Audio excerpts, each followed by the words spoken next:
നമസ്കാരം, എല്ലാവർക്കും T V nine മലയാളത്തിൻ്റെ ഏറ്റവും പുതിയ ലൈവ് വീഡിയോയിലേക്ക് സ്വാഗതം. IPL ആരംഭിക്കാൻ ഇനി നാളുകൾ ഇഷ്ടപ്പെടും, മാസങ്ങളേറെ ഉണ്ട്. എനിക്ക് ഇനി ഒരു മൂന്ന് നാല് മാസം കഴിഞ്ഞ് കഴിഞ്ഞാൽ IPL താരലയിലും വരും. നിലവിൽ ട്രേഡ് വിൻഡോ നടന്നുകൊണ്ടിരിക്കുകയാണ്. ട്രേഡ് വിൻഡോ ഓപ്പൺ ആണ്. IPL താരലയിലും അല്ലെങ്കിൽ അതിനുശേഷം IPL തുടങ്ങുന്നതിന് എത്ര ദിവസങ്ങൾക്ക് മുമ്പേ ട്രേഡ് വിൻഡോ ഓപ്പൺ ആണ്. ടീമുകൾക്ക് ഓരോരോ താരങ്ങളെ അങ്ങോട്ടും ഇങ്ങോട്ടും കൈമാറാൻ സാധിക്കും. ഇത് സംബന്ധിച്ച് പല റിപ്പോർട്ടുകളും അഭ്യൂഹങ്ങളും എല്ലാ കാര്യങ്ങളും നടക്കുന്നുണ്ട്. ഇപ്പോൾ IPL ആരംഭിക്കുന്ന ആളുകൾ ഏറെ ഉണ്ടെങ്കിലും IPL-ലുമായി അനുബന്ധിച്ചുള്ള പല ടീമുകളിലെ പല മാറ്റങ്ങൾ നടക്കുന്നു. നിങ്ങൾക്കറിയാം, ഓരോരോ ടീമിലെ കോച്ചുമാരുടെ മാറ്റം, ചില അവരുടെ ടീമിലെ അടിസ്ഥാനപരമായിട്ടുള്ള ചില മാറ്റങ്ങളുണ്ട്, അല്ലെങ്കിൽ അവരുടെ മാനേജ്മെൻറ്റ് തലത്തിലുള്ള മാറ്റങ്ങളൊക്കെ ഇടയ്ക്ക് നടക്കാറുണ്ട്. അതോടൊപ്പം തന്നെ ചില താരങ്ങളുടെ ട്രേഡ് സംബന്ധിച്ചുള്ള ചർച്ചകളും അതുമായി ബന്ധപ്പെട്ടുള്ള അഭ്യൂഹങ്ങൾ, അതായത് ശരിക്കും യഥാർത്ഥ കാര്യങ്ങളല്ല, ചില റൂമറുകളും കാര്യങ്ങളുണ്ട്, ഫാൻ തിയറിയൊക്കെ, പ്രത്യേകിച്ച് ഫാൻ തിയറിയും കാര്യങ്ങളൊക്കെ ഉണ്ട്. അപ്പോൾ അങ്ങനെ നിൽക്കുമ്പോൾ ഫാൻ തിയറി ബേസ് ചെയ്ത് പല ചർച്ചകളും വരുമ്പോൾ നമ്മുടെ മലയാളിയായ സഞ്ജു സാംസന്റെ പേരിൽ അടുത്തിടെ കുറച്ച് ഫാൻ തിയറി വന്നിട്ടുണ്ട്.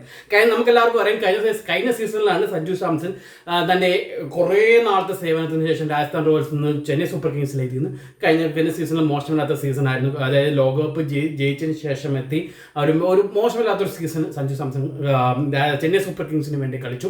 അങ്ങനെ എനിക്ക് ഒരു കുഴപ്പമൊന്നുമില്ല. കാരണം രാജസ്ഥാനിലെ ക്യാപ്റ്റൻസി സ്ഥാനത്ത് നിന്നാണ് ചെന്നൈ സൂപ്പർ കിങ്സിൽ ഒരു ഓപ്പണിംഗ് ബാറ്റർ, വിക്കറ്റ് കീപ്പർ ബാറ്ററായിട്ട് സഞ്ജു സാംസൺ എത്തുന്നത്.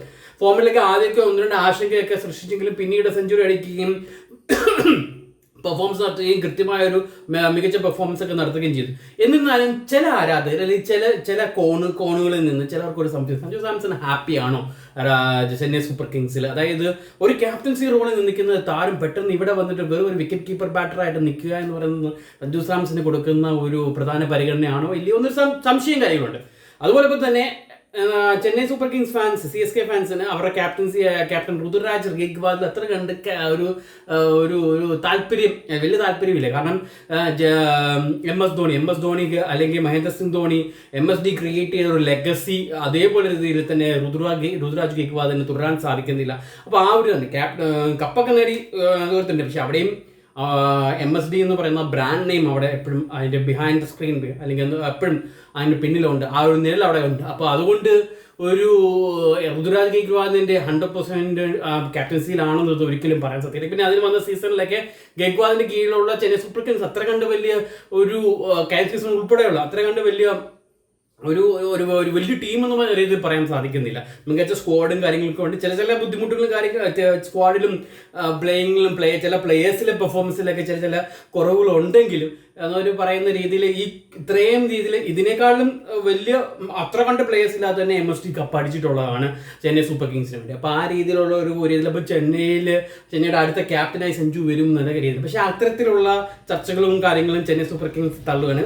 അവരുടെ മെയിൻ പ്ലെയർ എന്ന രീതിയിൽ തന്നെയാണ് സഞ്ജു നിൽക്കുന്നത്. അങ്ങനെ ഇരിക്കുകയാണ് സഞ്ജു സാംസണിന് കണക്ട് ചെയ്തൊരു സംഭവം എന്ന് പറഞ്ഞാൽ നമ്മുടെ ഹാർദിക് പാണ്ഡ്യ മുംബൈ ഇന്ത്യൻസ് വിടുന്നത്. അതുമായി സംബന്ധിച്ചുള്ള ചില റിപ്പോർട്ടുകളും കാര്യങ്ങളൊക്കെ വന്നിട്ടുണ്ടായിരുന്നു. ആദ്യം ഹാർദിക് പാണ്ഡ്യ നേരത്തെ ഗുജറാത്ത് ടൈറ്റൻസിലേക്ക് തിരികെ പോവാം. ടൈറ്റൻസിന് വേണ്ടി ആദ്യമായി കപ്പടിച്ചത്, അതായത് ഒരേ ഒരു കപ്പ് ടൈറ്റൻസ് അടിച്ചിട്ടുള്ളൂ. ആ കപ്പടിച്ചത് ഈ പറയുന്ന ഹാർദിക് പാണ്ഡ്യയുടെ കീഴിലാണ്.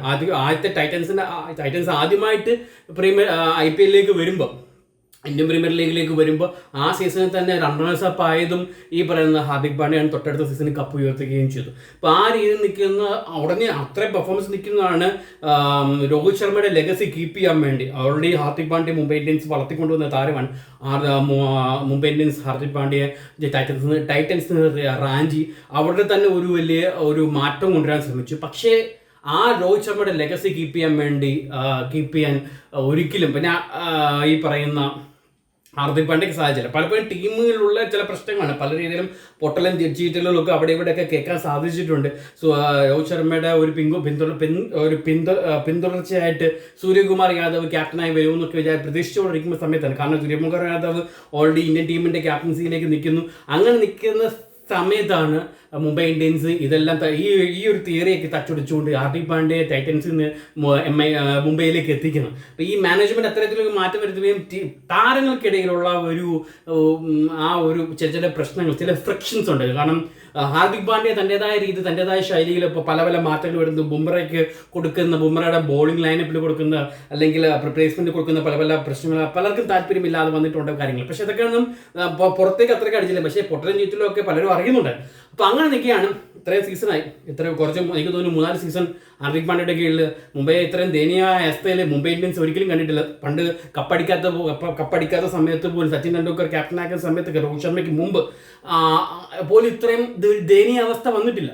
അപ്പോൾ ആ നിൽക്കുന്ന മുംബൈ ഇന്ത്യൻസ് ശരിക്കും പറഞ്ഞു കഴിഞ്ഞാൽ ഒരു മാറ്റം വരുത്താൻ വേണ്ടി ഒരു പ്ലാനാണ് ഹാർദിക് പാണ്ഡ്യയെ കളയുക. എന്നാൽ ഓൾറൗണ്ടർ ബാറ്ററാണ്, പക്ഷേ ഒരു നല്ലൊരു ക്യാപ്റ്റനാണ്. ബട്ട് മുംബൈ ഇന്ത്യൻസിന് വേർത്തായിട്ടുള്ള രീതിയിലുള്ള ഒരു പെർഫോമൻസ് ഇതേവരെ അല്ലെങ്കിൽ ഒരു ക്യാപ്റ്റൻസിയുടെ ബേസ് ചെയ്ത് ഇതേവരെ ഹാർദിക് പാണ്ഡ്യയ്ക്ക് കൊണ്ടുവരാൻ സാധിച്ചിട്ടില്ല. അങ്ങനെ ഇരിക്കുകയാണ് ഹാർദിക് പാണ്ഡ്യയെ കളയുക. ഇപ്പം ഗുജറാത്ത് ടൈറ്റൻസിലേക്ക് ഞാൻ നേരത്തെ പറഞ്ഞല്ലോ അങ്ങോട്ട് കൊണ്ടുപോകാൻ പ്ലാനോ അങ്ങോട്ട്, പക്ഷേ അതൊക്കെ എങ്ങനെയോ പോയി. ഇപ്പം നിലവിൽ ഹാർദിക് പാണ്ഡ്യയെ ടാർഗറ്റ് ചെയ്യുന്ന 2 ടീമാണ്, റിപ്പോർട്ടുകളാണ്. അതേപോലെ ഫാൻ തിയറിയാണ്. ഇത് 100% ഷുവറാണെന്ന് ഒരിക്കലും ഞാൻ പറയുന്നില്ല. ടാർഗറ്റ് ചെയ്യുന്ന 2 ടീമാണ്. അത് മുമ്പ് പറഞ്ഞ സഞ്ജു സാംസന്റെ CSK, നമ്മുടെ CSK, അതേപോലെ തന്നെ കൊൽക്കത്ത നൈറ്റ് റൈഡേഴ്സ് ആണ്. അവിടെ ഒരു ക്യാപ്റ്റൻസി ഒരു വേക്കൻസി കിടപ്പുണ്ട്. അതായത് ശ്രേയസ് അയ്യർ അവിടെ കപ്പടിച്ച് തൊട്ടടുത്ത സീസൺ അവിടെ നിന്ന് പോയതാണ്, പഞ്ചാബ് കിങ്സിലേക്ക് പോയതാണ്. അവിടുത്തെ പ്രശ്നങ്ങളും കാര്യങ്ങളും അതൊക്കെ വലിയ രീതിയിൽ വാർത്തയായതൊക്കെയാണ്, ചർച്ച ചെയ്തതാണ് ആരാധകർക്കിടയിലെ. പക്ഷേ നിലവിൽ നിൽക്കുന്നത് ഇപ്പോൾ അജിങ്ക്യ രഹാനെ ക്രിക്കറ്റിൽ നിന്ന് വിരമിച്ചതിന് ശേഷം എന്ന് പറയുമ്പോൾ ഒരു പ്രോപ്പറായിട്ടുള്ള രാജ്യാന്തര ക്രിക്കറ്റിൽ നിന്ന് വിരമിച്ചു. നല്ലൊരു ക്യാപ്റ്റൻസി അവർക്കില്ല. ക്യാപ്റ്റൻസി അവിടെ ഇല്ല എന്ന് പറയുമ്പോൾ അവർ ടാർഗറ്റ് ചെയ്യുന്ന ഹാർദിക് പാണ്ഡ്യയാണ്. അപ്പോൾ മറ്റ് താരങ്ങളെയൊക്കെ അവർ ടാർഗറ്റ് ചെയ്തെങ്കിലും ഒരു പ്രോപ്പറായിട്ടുള്ള ഒരു ക്യാപ്റ്റൻസി കൊൽക്കത്തയ്ക്ക് ഇല്ലാത്തതാണ് വലിയ പ്രതിസന്ധി. അപ്പോൾ അങ്ങനെ ഇരിക്കുകയാണ് മുംബൈ ഇന്ത്യൻസിൽ നിന്ന് ഹാർദിക് പാണ്ഡ്യയും തമ്മിലുള്ള ഒരു ഫ്രിക്ഷൻ അല്ലെങ്കിൽ പ്രശ്നം മനസ്സിലാക്കുന്ന ഹാർദിക് പാണ്ഡ്യയാണ് ശ്രമിക്കുന്നത്. അപ്പം അതിൽ സഞ്ജു സാംസന്റെ കാര്യം എന്താണെന്ന് വെച്ച് കഴിഞ്ഞാൽ, സഞ്ജു സാംസന്റെ കാര്യം ഇവിടെ Mumbai Indians Kolkata night Riders മാത്രമല്ല CSKയും ഋതുരാജ് ഗെയ്ക്വാദുമായിട്ടുള്ള ബന്ധം നേരത്തെ പറഞ്ഞു. ആദ്യം ഒരു ക്യാപ്റ്റൻസിയിൽ എത്ര കണ്ട് ഒരു സന്തോഷകരമല്ല, അല്ലെങ്കിൽ തൃപ്തരല്ല ഫാൻസും ടീം മാനേജ്മെന്റും. അത് പുറത്ത് അത്ര രീതിയിൽ വലിയ ചർച്ചയാവുന്നില്ലെങ്കിലും ഇതൊരു സത്യമാണ്. അപ്പം ഇത് നോക്കുമ്പോൾ ഒരു നല്ലൊരു ക്യാപ്റ്റനെ വേണം. അതിന് അവർക്ക് ചോയ്സ് എന്ന് പറയുന്നത് ഹാർദിക് പാണ്ഡ്യയാണ്. സഞ്ജു സാംസൺ നിലവിൽ ക്യാപ്റ്റൻസി അവിടെ നിന്ന് ഒരു ക്യാപ്റ്റൻ സാധ്യത ഉണ്ടെങ്കിലും അവരൊരു പ്രോപ്പർ ഒരു ക്യാപ്റ്റനെ കൊണ്ടുവരാൻ നോക്കുന്നത്, ഒരു കപ്പ് നേടിയ ക്യാപ്റ്റനെ കൊണ്ടുവരാൻ നോക്കുമ്പോഴാണ് ഹാർദിക് പാണ്ഡ്യ നിൽക്കുന്നത്. പക്ഷേ എങ്ങനെ ഈ പറയുന്ന സഞ്ജു സാംസൺ നിൽക്കുന്നു പിന്നെ അപ്പോഴാണ് ഒരു സ്വാപ്പ് ഡീലുമായി ബന്ധപ്പെട്ട ചില അഭ്യൂഹം. ഇതൊരിക്കലും ശരിയാണെന്നോ സത്യമാണെന്നോ പറയില്ല, ഇത് ഫാൻ ബേസ്ഡ് ആയിട്ടുള്ള തിയറിയും കൂടെയാണ് ഇത് പറയുന്നത്. അതായത് സഞ്ജുവിനെയും ഹാർദിക് പാണ്ഡ്യയും തമ്മിൽ സ്വാപ്പ് ഡീലിന് ചെന്നൈയും മുംബൈയും തമ്മിൽ ചർച്ച നടക്കുന്നുണ്ട്. ഇത് ഒരു അണ്ടർഗ്രൗണ്ട് ചർച്ച നടക്കുന്നുണ്ട് എന്നൊക്കെയാണ് പറയുന്നത്. ഇതിൽ വാസ്തവം എത്രത്തോളം അറിയത്തില്ല. ചില ട്വിറ്റർ ഹാൻഡിലേക്ക് വരുന്ന സാധനം എന്ന് പറഞ്ഞു കഴിഞ്ഞാൽ മുംബൈ ഇന്ത്യൻസിന് വേണ്ട നല്ലൊരു പ്രോപ്പർ വിക്കറ്റ് കീപ്പർ ബാറ്ററാണ്. ഇഷാൻ കിഷൻ ഇല്ല. ഇപ്പോൾ പ്രോപ്പറായിട്ടുള്ള വിക്കറ്റ് കീപ്പർ ബാറ്ററില്ല. ഇഷാൻ കിഷൻ നമ്മൾ സൺറൈസേഴ്സ് ഹൈദരാബാദിൽ അവർക്കൊരു ഉണ്ടായിരുന്നു. പിന്നെ അപ്പം ഇഷാൻ കിഷന് പകരക്കാരൻ എന്ന രീതിയിൽ ഒരു താരം മുംബൈ ഇന്ത്യൻസിലില്ല. അതേപോലെ തന്നെ ഒരു ക്യാപ്റ്റൻസി എന്തായാലും മാറണം. സൂര്യകുമാർ യാദവ് പ്രായമായി, വേറൊരു ക്യാപ്റ്റനെ കൊണ്ടുവരണം. അപ്പോൾ ക്യാപ്റ്റൻസി നിന്ന് പ്രവർത്തിച്ച് പരിചയമുള്ള സഞ്ജു സാംസനെ നേടുക. സഞ്ജു സാംസൺ അവിടെ ഓൾറെഡി CSKയിൽ ക്യാപ്റ്റൻസി ഇല്ല. അപ്പം ഇങ്ങനെ ഈ തിയറി പോകുന്ന കാര്യമാണ്, ഒരിക്കലും ഞാനത് ഇങ്ങനെ നടക്കുന്ന കാര്യമല്ല, തിയറിയാണ്. അപ്പം ഈ രീതിയിൽ സഞ്ജുവിനെ അങ്ങോട്ട് പോകുന്നു ക്യാപ്റ്റനായിട്ട്, ഇവിടെ ഹാർദിക് പാണ്ഡ്യ വന്ന് ഹാപ്പി എൻഡിങ് എന്നാണ് വിചാരിക്കുന്നത്. പക്ഷേ ഇതൊന്നും നടക്കാൻ പോകുന്നില്ല. കാരണം CSK ഒരിക്കലും സഞ്ജു സാംസനെ വിട്ടുകൊടുക്കാൻ താല്പര്യമില്ല. കാരണം അവരുടെ മെയിൻ ബാറ്ററാണ്.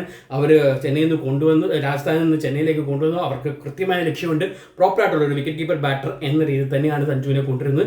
പിന്നെ സഞ്ജുവിന് ഇപ്പോൾ ഓൾമോസ്റ്റ് 30 വയസ്സായി. പിന്നെ ഒരു ക്യാപ്റ്റൻസി കൊടുത്ത് സഞ്ജുവിന് ഒരു 35 അവർക്കൊരു നീണ്ട കാലത്തേക്ക് വേണം ഒരു ക്യാപ്റ്റൻ. അപ്പോൾ ആ രീതിയിൽ വരുമ്പോൾ സംശയമാണ്. എന്നിരുന്നാലും Sanju is happy in CSK is also happy with Sanju എന്നാണ്. അപ്പോൾ അങ്ങനെ വരുമ്പോൾ ഈ ഡീലൊന്നും നടക്കാൻ സാധ്യതയില്ല എന്നാണ്. ഇനി ഇതെല്ലാം തച്ചുടച്ചുകൊണ്ട് ഈ അഭ്യൂഹങ്ങളൊക്കെ ശരിവെച്ചുകൊണ്ട് നാളെ സഞ്ജു മുംബൈയിൽ എത്തിയാലോ?